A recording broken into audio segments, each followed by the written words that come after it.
La dermatite atopique, maladie de peau la plus fréquente juste après l'acné. On voit ça tout de suite avec mes invités.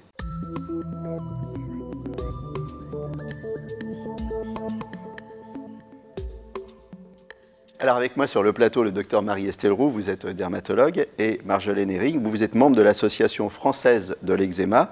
Le site internet c'est www.associationeczema.fr, et eczéma, on le rappelle, ça s'écrit avec E-C-Z et pas avec un X. Mais enfin, si vous tapez avec un X, Google va vous réorienter.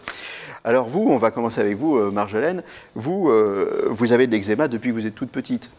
Oui, j'ai eu ma première grosse crise à 2 ans environ. Et ensuite, j'ai eu de l'eczéma pendant toute mon enfance, toute mon adolescence. L'adolescence, bon, c'est chiant d'avoir de l'eczéma à l'adolescence. Hein. C'est pénible. Ah, c'est pénible. Ouais, c'était combien de fois par mois les crises?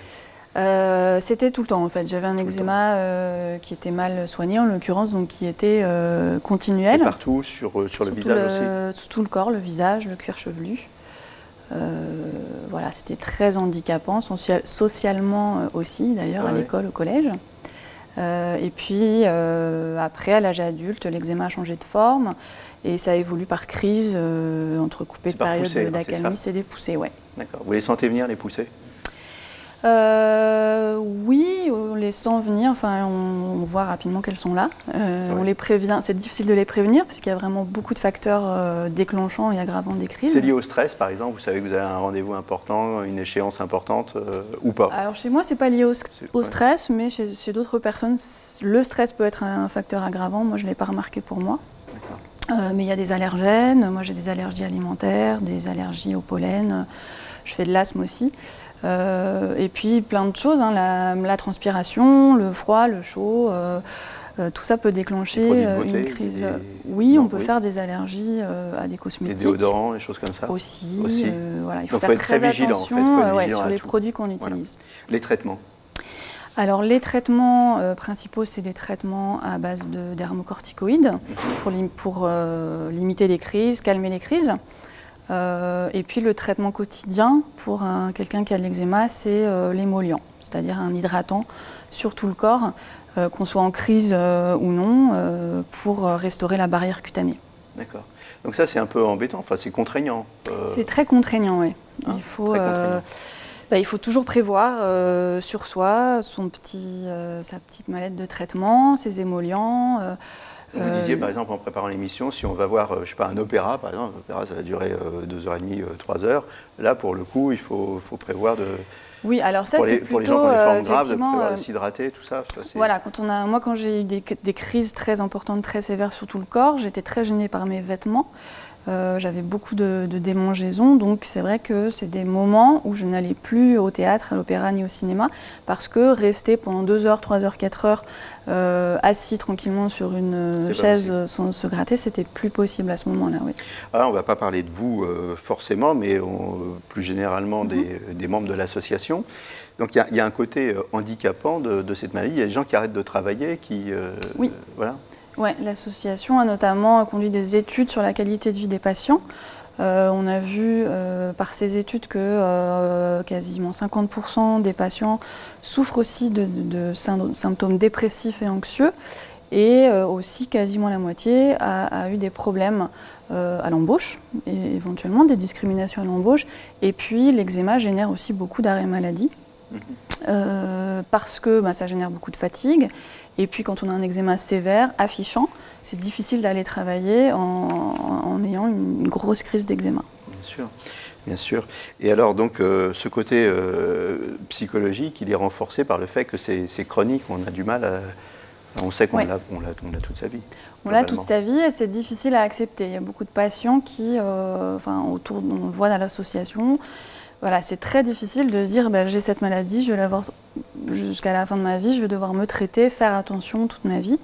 Donc c'est fatigant, la récurrence des crises c'est décourageant pour les patients, pour leur famille aussi, pour les parents d'enfants qui ont une dermatite atopique, c'est compliqué, c'est culpabilisant aussi.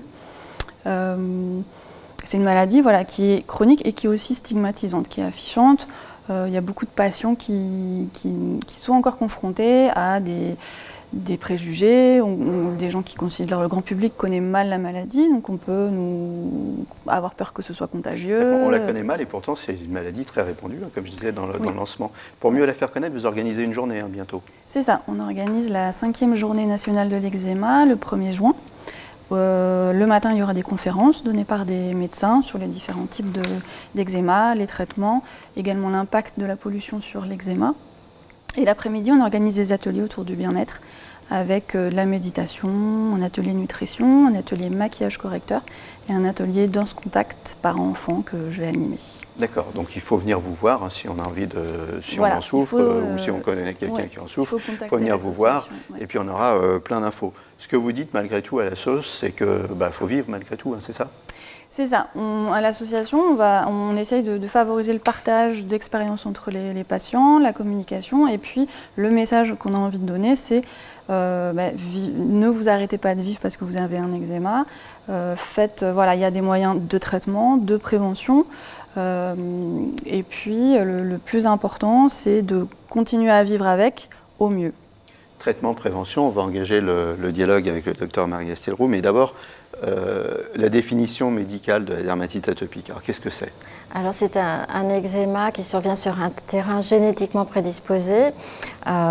Cette composante génétique, ça donne d'une part une anomalie de la barrière cutanée qui ne joue pas son rôle protecteur, avec une protéine anormale qu'on appelle la filagrine, entre autres, et puis un système immunitaire qui est hyper réactif.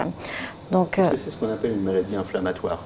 Oui, c'est une maladie inflammatoire qui est due donc à des allergènes de l'environnement qui vont pénétrer dans la peau et qui vont stimuler le système immunitaire qui va surréagir et qui va déclencher une inflammation au niveau de la peau.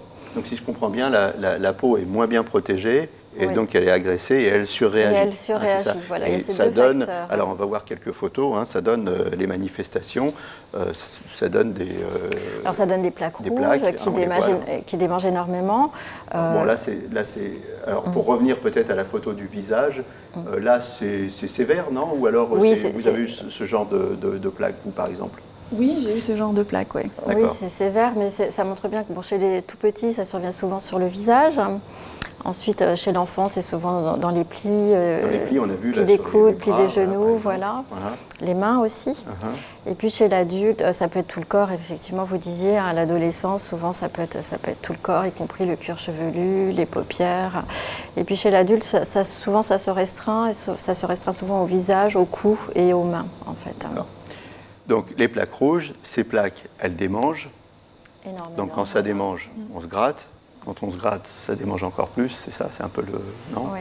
Hein? Oui, alors effectivement, le grattage fragilise encore plus la barrière cutanée. Et puis le grattage, c'est aussi un symptôme qui va altérer la qualité de vie, qui peut donner des troubles du sommeil, qui peut générer de l'anxiété, pour toutes les raisons que vous avez évoquées, effectivement, sur la gêne sociale que ça implique. C'est contagieux? Non, c'est pas contagieux. Je vous pose la question à dessein parce que ça, c'est quelque chose qui est une barrière, hein, non? Oui, il y a encore des gens qui pensent que c'est contagieux. On ne vous approche pas, on ne vous touche pas. On n'ose pas, parce que si jamais, c'est peut-être... on demande si ce n'est pas de la lèpre aussi. Enfin, voilà, il y a toutes sortes de choses autour de l'eczéma. Donc la contagion c'est souvent aussi lié au manque d'hygiène. C'est ça qui... Voilà, c'est ce que les gens disent. Voilà. Oui, voilà, c'est ça. D'accord, mais c'est pas vrai. C'est pas vrai, évidemment, mais... au contraire, il semblerait même on sait qu'il y a plus de dermatite atopique dans les pays avec un niveau socio-économique élevé. Donc c'est pas du tout lié à un manque d'hygiène. Oui, pas du tout. Ça n'a rien à voir. Alors justement, les éléments déclencheurs, qu'est-ce que c'est? Alors il y a des facteurs environnementaux qui sont multiples. C'est souvent plusieurs éléments ensemble qui vont déclencher des crises. Donc la pollution, le stress, certainement des facteurs alimentaires, puisqu'il y a une perméabilité de la barrière intestinale aussi qui est augmentée dans la dermatite atopique. Il n'y a pas uniquement la barrière cutanée. Donc voilà, vous le disiez également, la transpiration, le chaud, le froid, l'air sec, enfin il y a un ensemble de facteurs qui va favoriser les poussées. On va essayer de parler des solutions, parce que finalement c'est ce qui intéresse tout le monde. Hein. Alors est-ce qu'on peut s'en débarrasser? Alors, il y a une composante génétique. Donc, quand on a une tendance à l'atopie, on garde cette tendance toute sa vie. Mais on peut améliorer les symptômes. Alors, il y a deux grands volets pour le traitement que vous avez évoqués. D'une part, il faut hydrater la peau, et ça, il faut le faire toute sa vie. Hydrater la peau pour restaurer la barrière cutanée qui est déficiente. Et puis, d'autre part, traiter les poussées avec les dermocorticoïdes en première ligne. C'est le traitement de référence. Et puis, il existe également d'autres traitements qu'on peut utiliser. Par contre, il y a un nouveau traitement. Voilà. Donc, il y a des traitements par voie générale qui ont leur efficacité quand les traitements par voie locale ne suffisent plus. Et il y a notamment une biothérapie qui s'appelle le dupilumab, qui est un traitement qui donne beaucoup d'espoir, puisqu'en fait, c'est un traitement qui nécessite une injection sous-cutanée tous les 15 jours et qui donne de très bons résultats. Tous les 15 jours pendant combien de temps? À vie ou tous les 15 jours pendant un certain temps? Tant qu'on en a besoin, donc il n'y a pas de limite dans l'utilisation. D'accord, donc une piqûre tous les 15 jours, et ça donne des bons résultats pour l'instant? Ça donne des très bons résultats. Vous le connaissiez, ce traitement?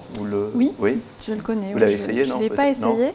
Et il y a des membres de l'association qui l'ont essayé? Oui, tout à fait. Et ça marche bien? Et ça marche, oui. Alors, ce n'est pas un médicament de première intention, c'est réservé aux cas qui échappent aux autres traitements plus classiques, qu'ils soient par voie locale ou par voie orale, parce qu'il y a d'autres traitements par voie orale.